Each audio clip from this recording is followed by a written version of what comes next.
Hello, good evening, and welcome to another beautiful day here in sunny and spectacular Lyme Bay. Welcome to another episode of Brett's Old Time Radio Show. It's been lovely today. The sun's been shining. We went to the cinema this morning and watched it was kind of a cartoon thing. It was called Emigrating or Emigrate or something like that. But it was lovely. It was a cartoon thing. So the boys loved it. We had a lovely time at the cinema. Then we went and had a little bite to eat at Greg's, the baker's, for lunch. So that was all nice. Had a little donut then to finish, which was lovely. And then this evening we've been to my parents for Sunday roast. All in all, been an absolutely lovely day. And of course, cracking morning because at the Formula One at the Australian Grand Prix, I know we don't want people's cars to break down, but to see Verstappen's car not finish did mean that we were treated to something a little bit different and we didn't know what was going to happen. And it was lovely to see Carlos Sainz winning in the Ferrari because he's not even got a drive for next year and he's the man to watch. I love a bit of Carlos Sainz. I hope he ends up in a really good car next year, and I'd love it if he ended up winning the World Championship because he was dumped by Ferrari, so to see him win would be brilliant. Anyway, I'm waffling on now, aren't I? I do apologise. Let's crack on, shall we? Thank you for joining us once again for our regular late night visit to those dusty studio archives of old time radio shows right here at my home on the south coast of the United Kingdom. I'm Brett, I'm your host for our Nighttime podcast. Welcome to another episode. I've got Facebook, Instagram and YouTube. They're all called Brett's Old Time Radio Show. Jump in, give us a little follow. I would just love it if you were to do that. Thank you. Oh, and don't forget, with it being a Sunday today, once you've listened to this episode of Brett's Old Time Radio Show, jump across and check out Sunday Night Mystery. It's our brand new podcast and it's a belter. Brand new episode today and I know you're going to love it. So please do check it out. It's all about a manager of the Odeon Cinema in Bristol. Murdered, shot twice. Still, nobody knows what happened. So please do check it out. I'd really appreciate it. Time now for our latest episode of A Man Called X. This one's called Antarctic Expedition, first broadcast on the 3rd of April, 1947. You're twice as sure with two great names, Frigidaire and General Motors. Frigidaire presents The Man Called X, starring Herbert Marshall, with the music of Johnny Green, directed by Jack Johnstone.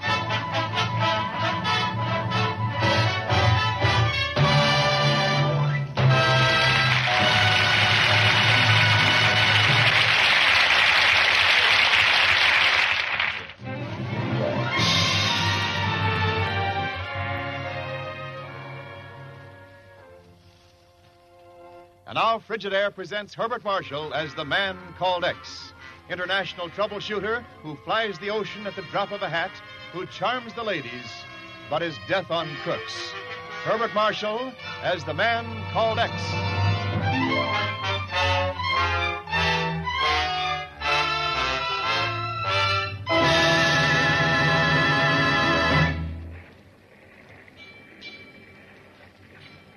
Very quiet tonight, Dr. Dawson. If you will forgive my playing with words, is it this Pacific influence? The ocean of oceans, Professor. And now we cross the Tropic of Capricorn. Capricorn is the goat, which nibbles at the stars. Aye, and from here on the world turns upside down. Winter is summer and summer winter. It's a little like standing on one's head. But there's still the moon in its proper course. The moon is scowling, Dr. Dawson. Doesn't like that cloud. And you seem depressed. Professor, I must ask you a question. Yes? You were invited on this expedition to the Antarctic for the same reason we all were. Field research. An exciting project, isn't it? I have reason to believe that it's not research that interests you, but conquest. The clouds don't like the moon's face, Professor. The moon is blotted out. It shall be as dark for you. Oh, no, you wouldn't.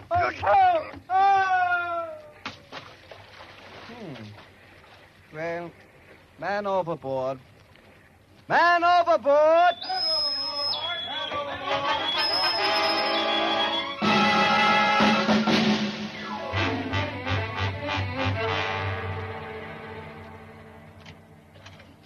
Oh, Chief. Well, stranger, Ken Thurston. Nice to see you back again, Mr. X. Glad to be back, Chief. Sorry I can't stay longer. Well, I see you haven't changed any. How quickly can you get me on a plane for Santiago, Chile? On the first one out, if it's important enough. Chief, I've developed a compelling interest in science. Oh, yeah? In fact, I'd like to confirm a theory with those distinguished gentlemen aboard the SS Archimedes. Oh, that expedition.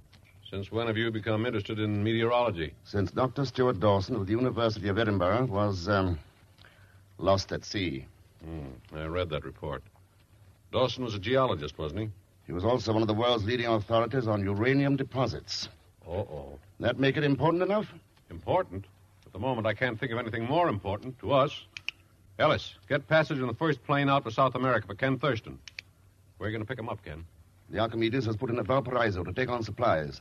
They'll be at least a couple of weeks in Chile. Well, remember, Ken, one of the largest foundations in this country has subsidized that expedition. It's on the level. They're just a bunch of stargazers checking up on a new world in Antarctica. A new world with the power to blow up the old one.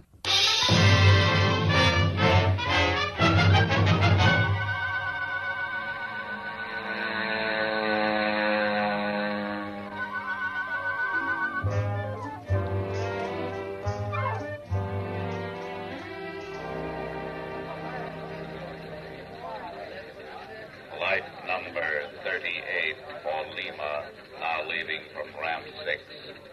Flight number 12, now arriving Santiago from Buenos Aires on ramp 3. Passengers. Postcards! Postcards! Get your postcards here! Big jumbo folder of 12 colored photographs of moonlight and the Andes. Hey, amigo, only 2 pesos. Postcards pretty. Hey, Mr. Thurston. Oh, you, Mr. Thurston. Pagon Zellschmidt. Hello, Mr. Thurston. Someday I must go to the equator, Pagon, where there is no shadow. Maybe you won't be there. Oh, thank you, Mr. Thurston. I knew you would be pleased to see me. Well, that's one interpretation of what I was just saying. Oh, thank you. Is it worth any money? All right, Pagon, come on. We can talk about money while I find a hotel. Oh, that has been all arranged. And I have saved you what you owe me in commissions by sleeping in your room until you arrive. You think of everything. Come on. Mr. X, while waiting for your plane, I saw a rainbow and a pot of gold at the end of it. I don't see any rainbow, Pagon. And we are only at the beginning.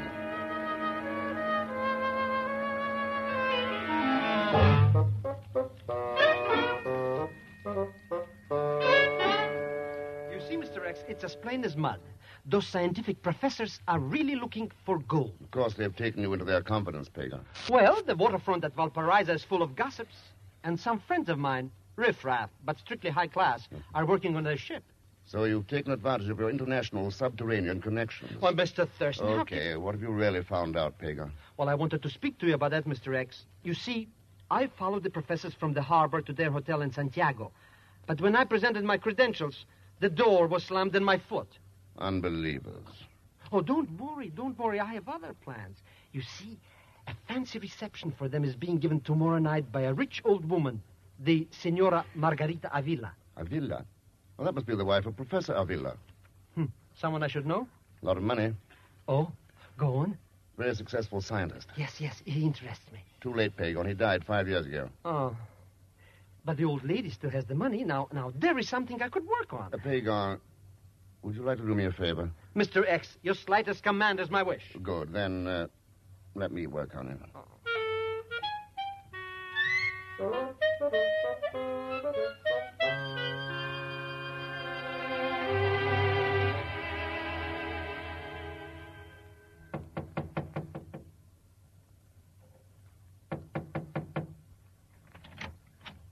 Si, senor? Excuse me, is Senora Avila at home? Yes, she is. My name's Ken Thurston. May I speak to her? Come in, please. Thank you. Well? Well? Will she be coming down soon? That is impossible, Mr. Thurston. Isn't she at home? Of course she is at home. But then... Oh, no. No, it can't be that good. I beg your pardon, senor. You're not the senora. But why not? You're so young and so beautiful. Thank you. Is that so shocking? No. Now it's much easier to ask you a favor. Oh?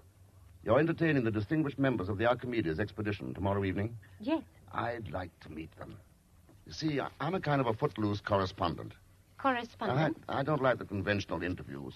So, If you attended my reception as a guest, you could get your information informally. Yes, that's it, yeah. Well, can you think of any reason why I should refuse to cooperate with you? Well, after all, I am a stranger. A stranger bearing compliments. I shall be pleased if you will join us tomorrow evening, Mr. Thurston. On one condition. On any condition. You must no longer regard yourself as a stranger.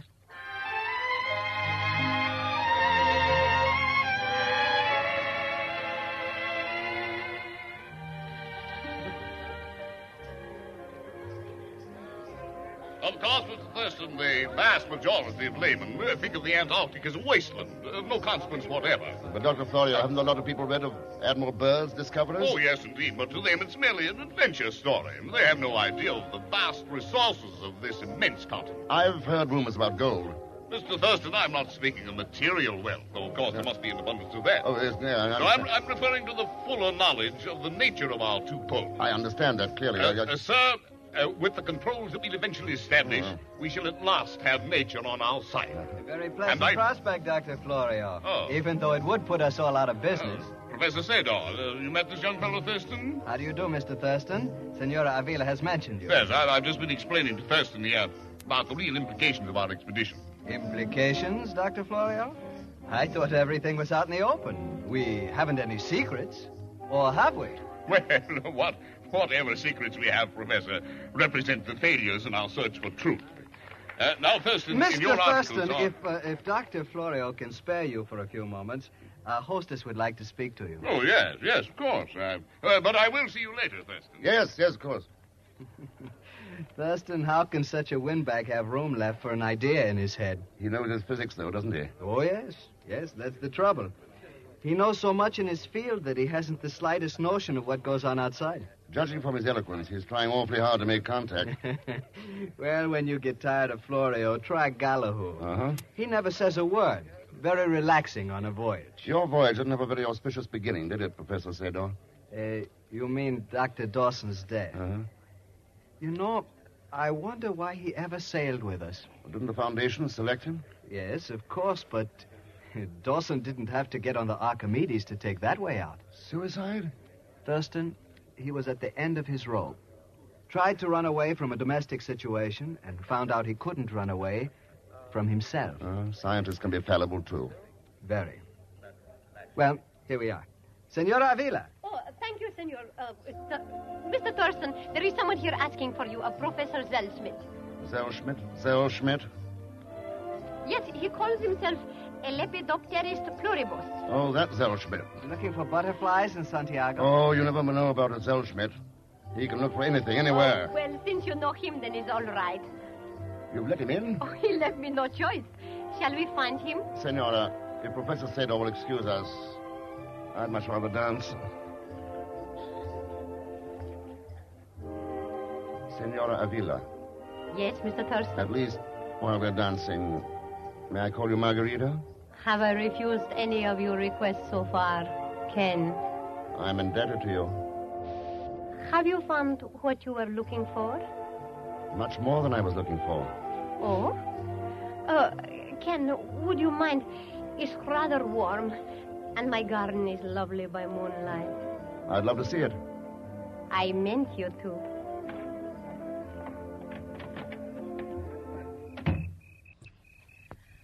I noticed that Dr. Florio was monopolizing your time.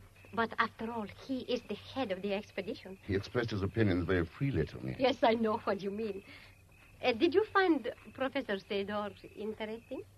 Margarita, I have a confession to make. Oh? My interest is no longer journalistic. Oh, are you disappointed in your material? Oh, no. I'm just beginning to discover its possibilities. Then do me a favor, Ken. Promise me that you will let me read your articles when they are finished. Who was talking about articles? Oh, then we have been talking about two different things. I was talking about you. I'm sorry I interrupted you. Go on. I've heard so many long words tonight, I'm beginning to appreciate understatement. Understatement? Perhaps I should demonstrate. You see, I could try to be grandiloquent, but the way I feel is more like this. Oh, Oh, Ken. Why did you kiss me? I could say that it was in the interest of science, Margarita, but the simpler reason is I just wanted to.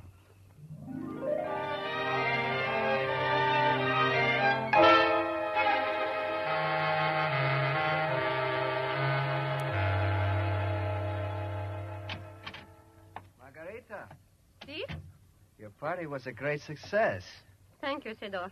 And the American, Mr. Thurston, was very attentive, wasn't he? Does that matter? You were very responsive. Sedor, you're jealous. Why did you invite him? You ask me to? Margarita, have you gone out of your mind? No, but I may have lost a little of my heart. You will stop this nonsense, my dear, when I tell you who Mr. Thurston really is. Oh, is that all that's bothering you? What? Darling, I know all about Mr. Thurston.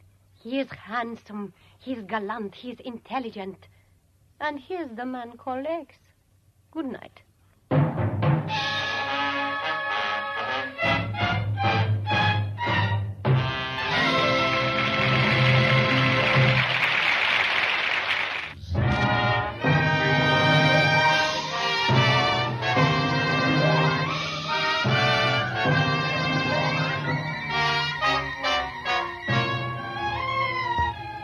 Now to return to Frigidaire's Man Called X, starring Herbert Marshall. Mr. X has gone to Santiago, Chile, to find out why Dr. Stuart Dawson, a famous scientist, disappeared at sea while on the Archimedes expedition. Mr. X has met various members of the expedition at the home of beautiful Margarita Avila, but he still has no evidence of foul play. On the other hand, Margarita and her friend, Professor Sedor, have learned that he is the Man Called X. Ken has returned home from Margarita's reception, and at the moment is entering his hotel room. What took you so long, Mr. Thurston? Oh, here you are, Professor Zellschmidt. I wondered where you'd slipped off to. Catch any butterflies? A golden butterfly, Mr. X. While you were pursuing the beautiful lady, which I saw out of the side of my eyes, I was needling the very top man of the expedition. Dr. Florio? In person. And he revealed to me the whole plot. No. Yeah. What plot? Dr. Florio said it was a golden opportunity. Doesn't that tell you something? Yes, it tells me your interest in the project. I hate to disabuse your mind, but this expedition isn't a gold mine. Nor am I. Good night. You don't know what you're doing, Mr. Thurston. Now, if you're worrying about your fees as... Pig on! What? Pig on, the transom, duck! What was that? Mr. X. That pig on was our golden opportunity. Gone.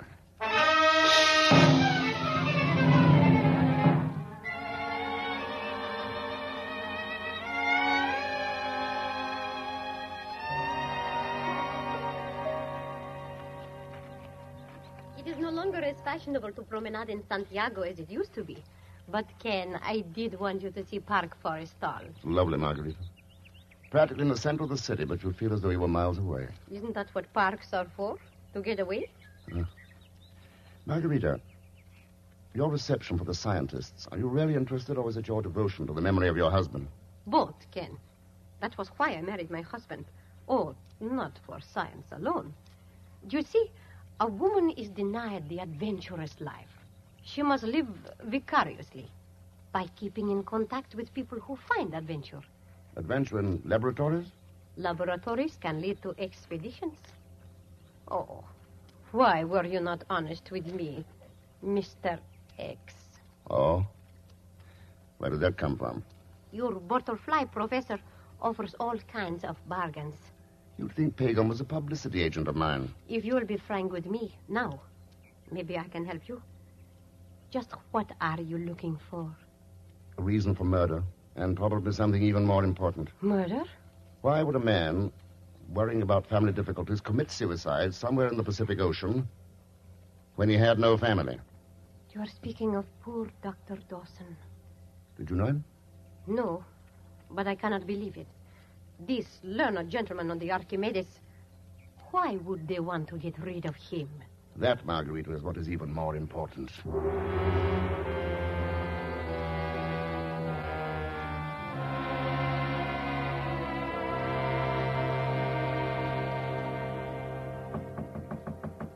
Ed? Oh, Oh, hello, Professor. Good afternoon, Mr. Thurston. Come in. I'd like to, but I have a lot of details to attend to in connection with the expedition.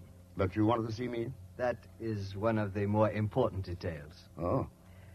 I have talked this over with my colleagues, Mr. Thurston, and we all feel that we should have with us, shall we say, a scribe to keep a chronicle of our voyage. Mm-hmm. How would you like that? Well, who could refuse such a tempting offer? It's a golden opportunity. And you'll come? Yes. Good. But we sail in the morning. Can you be ready by then? Ready now. Splendid. We'll all be very happy to have you with us. And now, goodbye, Mr. Thurston. Goodbye, Professor. Mr. Thurston, you didn't even mention me. Well, you're going off to the South Pole. What am I supposed to do? Pagan, you try the North Pole.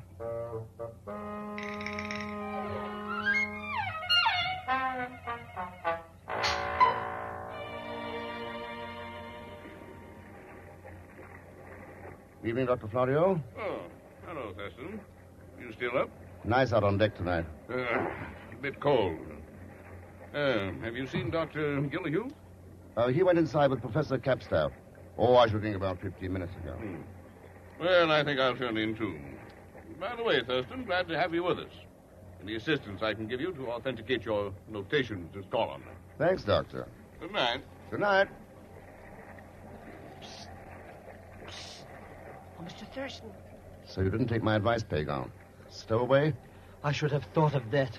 Here I'm working as a deckhand. You won't make as much money that way as you did by telling Senora Avila that I'm the man called X. Oh, Mr. Thurston, how can you say such things? How much did you get for it? Oh, a paltry little... What am I saying? I haven't even confessed. You don't have to, Pagan. Skip it.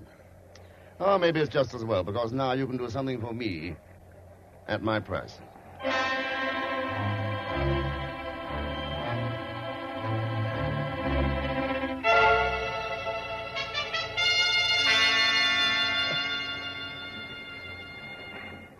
Oh, congratulations, Margarita. Oh, it's you, Ken.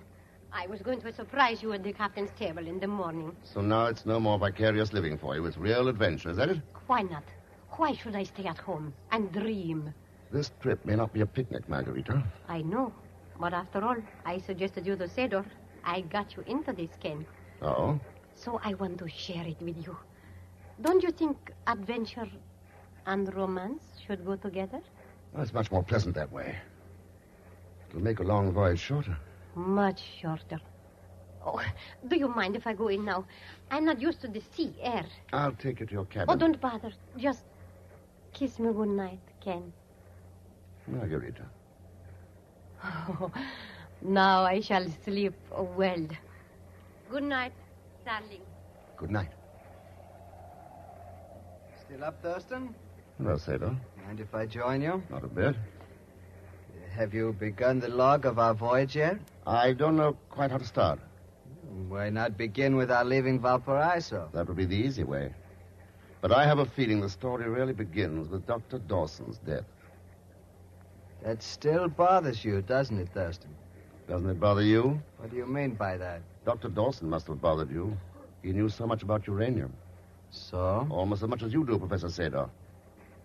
Very foolish of you to mention Dawson's family to me, since he didn't have any. Yes, very foolish. And it was very foolish of you, Mr. X, to accept my invitation. Don't move. Huh?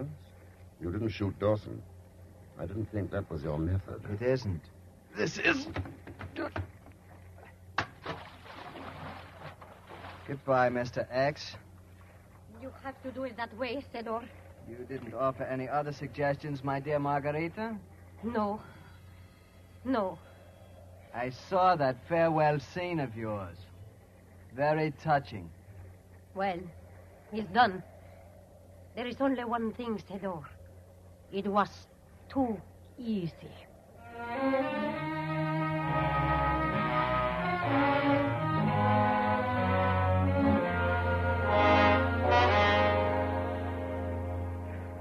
Hold on to the rope, Mr. Thurston.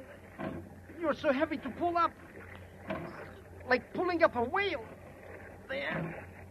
There. Oh. Hold me, Mr. Thurston. I think I'm going to faint. Pagan, remember this moment. It'll never happen again. You've chiseled, you've double-crossed me. You've lied to me, but right now, you're a great man. You saved my life. Oh, I only did what you told me to, Mr. X. It wasn't anything. But you might tell me why you let somebody throw you overboard just so I could save you. Later, Pagan. Right now, I'd like some sleep. I have an appointment at the captain's table for breakfast tomorrow.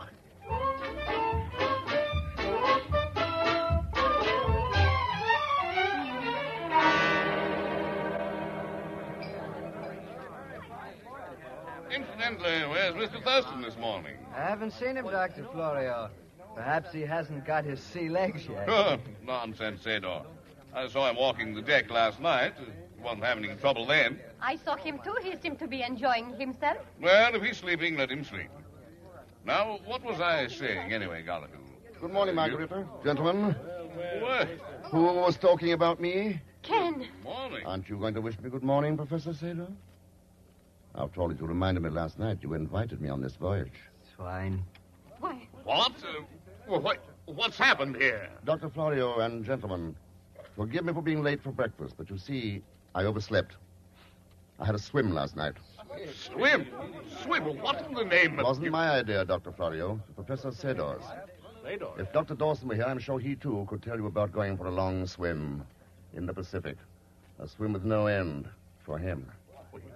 You can put away that gun, Sador. You couldn't shoot anybody here. And besides, that would be mutiny. Ship's crew has been advised, as well as the authorities at Valparaiso. Well, this doesn't sound like a laughing matter to me, Senora Avila. Oh, for me, I am amused. Because for once I spoke the truth. Remember, Sador, I said it was too easy. Well, Ken, you have won. No, Margarita. You and Sador have lost.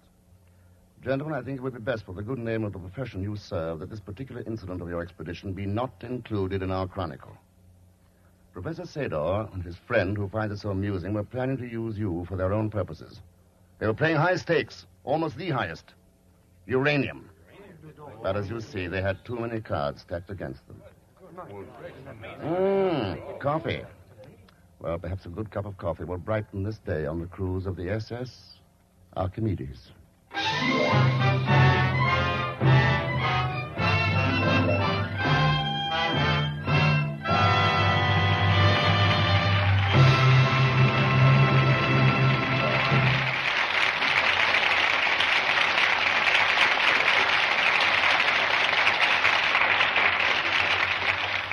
Our star, Herbert Marshall, will return in just a moment to tell you about next week's exploit of the man called X. The Man Called X is presented each week with the best wishes of your Frigidaire dealer, who invites you to come in and learn about the famous line of Frigidaire electric refrigerators, electric ranges, electric water heaters, home freezers, and a wide variety of refrigerating and air conditioning equipment.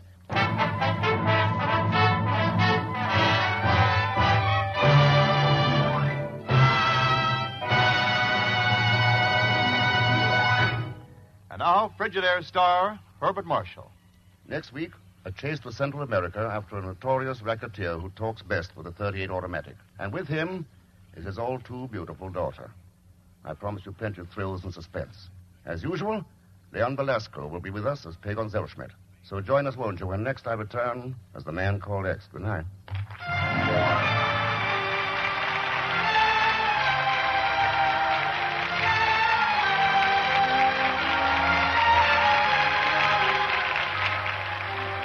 Frigidaire's Man Called X for tonight was written by Milton Merlin. The music is composed and conducted by Johnny Green, and the entire production is under the direction of Jack Johnstone.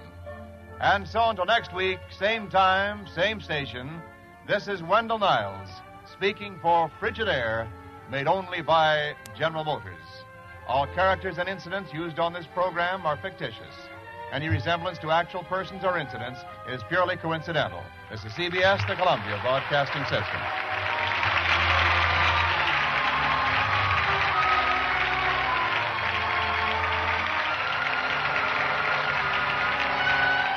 Welcome back. Hope you enjoyed our latest episode of A Man Called X. And don't forget, Comedy Tomorrow with Hancock's Half Hour. And it's a brilliant one. It's Series 6, Episode 7. It's called Fred's Pie Stall. And it's so, so good. It really brings back so many memories for me. Because I've been listening to this episode since I was a kid. And it is so good. So please do check it out. Going live 5 p.m. tomorrow. As I mentioned earlier, don't forget we've got a brand new podcast. It's called Sunday Night Mystery. And if you could check it out, please do. If you ask your device to play the podcast Sunday Night Mystery, it'll pop on and it'll be brilliant. You'll love it. I know you will. Thanks for listening. I'll be with you 7 days a week, each and every week. And I'll see you tomorrow on Brett's Old Time Radio Show. Love you. Bye.